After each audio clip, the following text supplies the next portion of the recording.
কখনো আফসোস করো না, সবাই সবকিছু পায় না। তুমি যা পেয়েছো তা তোমার তাকদীর, যা তুমি পাওনি তা তোমার কখনোই ছিল না। তাই আল্লাহর উপর ভরসা রাখো, বিচলিত হয়েও না।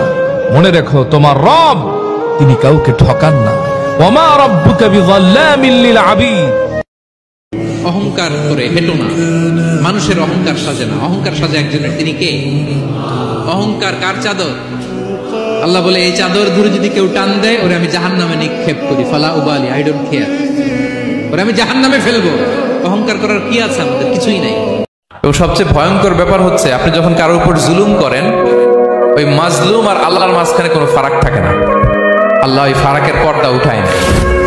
খবরদার, মজলুমের কান্না কখনো বৃথা যায় না। জীবনের কোনো না কোনো সময়ে এর প্রায়শ্চিত্ত আপনাকে করতে হবে। জীবনের কোনো না কোনো সময়ে এর প্রায়শ্চিত্ত করে আপনাকে। যারা ফেসবুক চালান, যারা ইউটিউব চালান, কোরআন হাদিস দেন, কেউ পড়লে পড়লো, না পড়লে নাই, তার ব্যক্তিগত ব্যাপার। কিন্তু আপনার দেওয়া একটা কোরআন, একটা হাদিস যদি কেউ পড়ে, ওই পড়ার সাথে সাথে আপনার আমলনামায় সওয়াব পৌঁছায় যাবে। কিন্তু ওই ব্যক্তি যদি পড়ার পরে সেটা অন্তর নরম হয়, আমল করা শুরু করে, যতদিন সে আমলটা করতে থাকবে, আপনি কবরে গেলেও আপনার কাছে খবরের সওয়াব পৌঁছে। আপনি অন্য কোন গুনাহ থেকে বাঁচতে যতটুকু পারেন বা না পারেন, আল্লাহর ওয়াস্তে কারোর প্রতি জুলুম যেন না হয়, এই গুনাহ থেকে বেঁচে থাকেন। এতে এত ভয়াবহ যে পশু পাখিদেরকে আল্লাহ তাআলা ছাড় দিবেন না কিয়ামতের দিন। আল্লাহ নিজের কথা নিজে বলছেন, ইন্নী হারামতু যুলমা আলা নাফসি, হাদিসে কুদসিতে বলেছেন, আমি জুলুম আমার নিজের প্রতি নিজে হারাম করেছি। অতএব তোমরা এখান থেকে শিক্ষা গ্রহণ করো, কত নিকৃষ্ট কাজ এবং ভয়ঙ্কর অপরাধ কারোর প্রতি জুলুম করা, যে আল্লাহ বলেছেন আমি নিজের প্রতি নিজে হারাম করেছি। আল্লাহর কিসে হালাল হারাম? তিনি তো হালাল হারামের বিধানদাতা। তিনি বলেছেন নিজের প্রতি নিজের জুলুমকে হারাম করেছেন। অতএব তোমরা একে অন্যের প্রতি জুলুম। জীবনে সুখে থাকা, সুখী হওয়ার, এই দুনিয়ার জীবনে সুখী হওয়ার ফিলোসফি হচ্ছে আল্লাহ ছাড়া কারোর কাছে আশা করেন না, এবং আল্লাহ ছাড়া অন্য কারোর জন্য কোনো কিছু করতে চান, আল্লাহকে সন্তুষ্ট করার জন্য করতে চান। ইনশাআল্লাহ আল্লাহ পাক আপনাকে সবকিছুই দিবে ইনশাআল্লাহ। সম্মান, মর্যাদা, প্রতিপত্তি, মানুষের ভালোবাসা সবই পাবেন যদি আপনি আল্লাহর হয়ে যান। মনে রাখবেন, টাকার অধিকতায় সুখ আসে না, আল্লাহর রহমত এবং বরকতের মাধ্যমে সুখ আসে।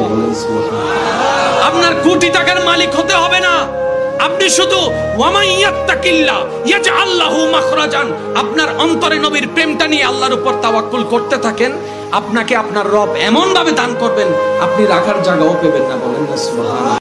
আল্লাহ যাকে ভালোবাসে কেড়ে নেয়, আল্লাহ যাকে ভালোবাসে কষ্ট দেয়, আল্লাহ যাকে ভালোবাসে পরীক্ষা করে, আল্লাহ যাকে ভালোবাসতে চাই, কাছে টানতে চাই, তার উপর দুর্যোগ বাড়াই দেয়, কষ্ট বাড়াই দেয়।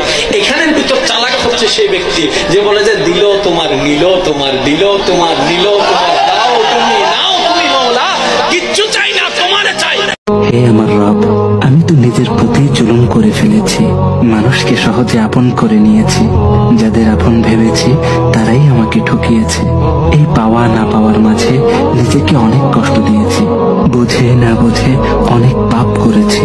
ইয়া রব, আপনিই তো জানেন আমার মনে কি আছে, আমার মনকে এমন ভাবে তৈরি করে দিন যেন আমি ভেঙে না পড়ি। ইয়া রব, আপনার কাছে না চাইলে আর কার কাছে চাইব? আপনি ছাড়া আর কে বা আছে আমার? আপনিই তো বোঝেন আমার দুঃখগুলো, আপনিই তো আমার একমাত্র আশ্রয়স্থল। ইয়া রব, আপনি আমার মনে প্রশান্তি দান করুন, দুনিয়ার কষ্টগুলো সইতে পারার শক্তি দান করুন, আমাকে ক্ষমা করুন ইয়া রব।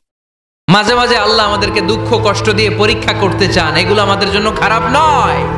এই দুঃখ কষ্ট বিপদ আমাদের কোমরকে সোজা করে, আমাদের পায়ের মাটিকে শক্ত করে। চিল্লায় বলেন ঠিক কিনা? প্রতিকূল পরিবেশে কিভাবে বাঁচতে হয় এই দুঃখ কষ্ট আমাদেরকে শিখায়। এজন্য মুমিন বান্দার বৈশিষ্ট্য হচ্ছে দুঃখ কষ্ট বেদনা জ্বালা এগুলোতে সে আপসেট হয় না, সে হাল ছেড়ে দেয় না, সে ভরসা রাখে একজনের উপর। চিল্লায় বলতে হবে তিনি কে? কারণ মুমিন জানে রাত্রি যত গভীর হয় অন্ধকার তমানিসা ভেদ করে সুবহে সাদিক হয়। মুমিন জানে গর্ভবতী নারীর পেটের ব্যথা যেই দিন বাড়তে থাকে ওই দিনই নতুন মেহমান আগমনের সময় ঘনাতে থাকে। মুমিন জানে তার জীবনে দুঃখ কষ্ট বিপদ যত বাড়তে থাকে সুখের দিন কাছে আসতে থাকে।